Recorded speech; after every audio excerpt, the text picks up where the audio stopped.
শিক্ষকরা মনে করে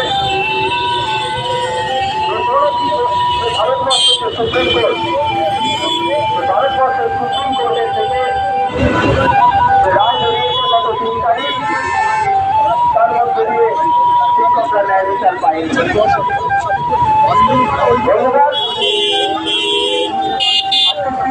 তদন্ত তদন্তের রিপোর্ট তারা সুপ্রিম কোর্টে পেশ করেছিল। সেই তদন্তে নানা রকম লিমিটেশন থাকতে পারে, কিন্তু সেই তদন্তের যে রিপোর্ট ছিল সেই রিপোর্ট অনুযায়ী 14% রেভিনিউ ক্ষেত্রে এবং 8% 9-10-এর ক্ষেত্রে সিবিআই ধরতে পেরেছে। কিন্তু তা সত্ত্বেও আমরা দেখলাম আশুতোষ বিসর্জন যাদের বলে আশুতোষ বিসর্জন দেওয়া হলো গোটা প্যানেলটাকে, বলা হলো সিস্টেমিক প্রবলেম। অন্যরা এখানেই শিক্ষকরা প্রশ্ন তুলেছে। অনেকে এখানে এটাকে ত্রিপুরাতে যে 2018 সালে যে একটা ঘটনা ঘটেছিল তার সঙ্গে অনেকে তুলনা করছে।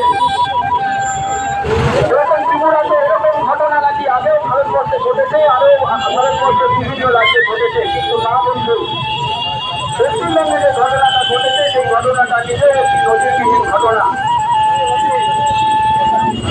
প্রথমত তারা এর জন্য দায়ী, প্রথম দায় স্বীকার করতে হবে পশ্চিমবঙ্গের রাজ্য সরকার।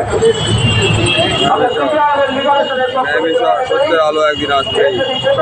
বিশ্বতন্ত্র ভেঙে এই অন্যায় অনাচার, এই অশনি সংকেতে শেষে সত্যের আলো, ন্যায় বিচার, বিপ্লবের অগ্নিশিখার শেষ প্রবাহমান অনন্ত রশ্মি একদিন আসবেই।